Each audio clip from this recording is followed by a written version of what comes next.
I thought overall was exciting. Yeah. Back in Seattle. Right.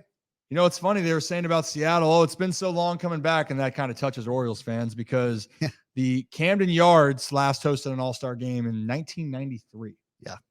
Seattle's last All-Star game was 2001, which I'm aware. That was my dad's final All-Star game. There was a little Ryan running around.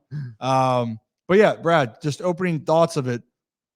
What did you like? What didn't you like? Or was there anything that really caught your eye? Yeah, I thought it was actually really good. And I thought the whole, between the home run derby, between the All-Star game, I thought it was really good. And honestly, you know, baseball's been criticized for a lot of things. But I think one thing that they've done really well, better than any other professional sports, at least in America, is their All-Star event. Right. Yeah. Like NBA is there, like, but the slam dunk contest has certainly lost a lot of luster. And I don't know how many people actually watch the NBA All-Star game anymore. We don't even need to talk about how bad the NFL's, it's a Pro Bowl is.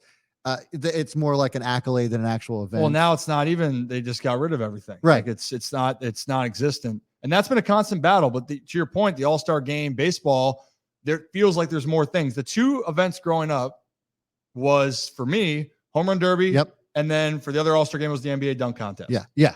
And the NBA dunk contest trying to take a step back. I didn't know how I felt about the home run derby change to the 2 minutes, 3 minutes, but I think for the excitement level, yeah, I think that's good. I think there should be some tweaks there. You know, the fact that Julio Rodriguez hits 41 jacks, and then that's an unbelievable spectacle. But then wears himself out. Yeah, and he's done. Adley Rutschman. Yeah. Yeah, the Adley Rutschman thing was awesome, by the way. Like, he hit 27 homers, and it would have actually advanced him had he not been going up against who he was going up against. But that whole thing was great. I wanted to ask you this. Pat McAfee went on his show and made the argument that dads or just anybody pitching in general shouldn't be part of the home run derby anymore. And, you know, acknowledging that he appreciates the sentiment behind the whole thing. Obviously, Adley Rutschman's dad was out there. He flew out to Central Park to throw long balls to his wife to warm it up. And which, by the way, his dad did a pretty damn good job. Awesome I thought there were some pretty bad pitchers out there. Mookie Betts, whoever he had pitching to him, was not good. So like there's the argument for that, but it's your responsibility as the person who's invited to make sure that you have a good pitcher, right?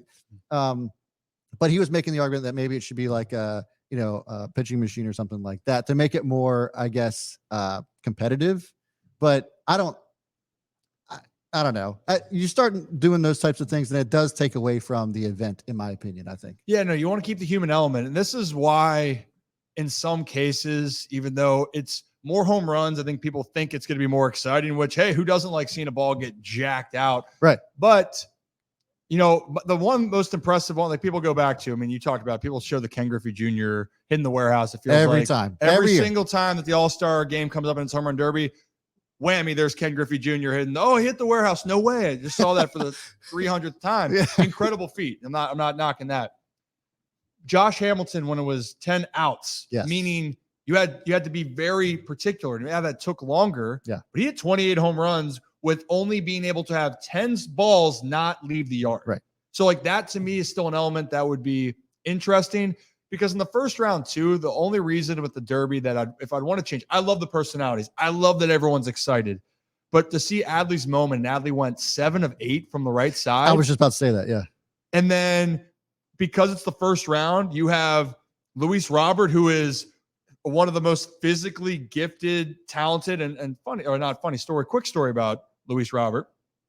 Got to see him in 2019 to open up the season in high A. And we made sure he was feeling really comfortable. He went deep twice opening night, hit a home run. I think he had 3 home runs in 2 games. I think he had 8 home runs against us in a total of 10 games.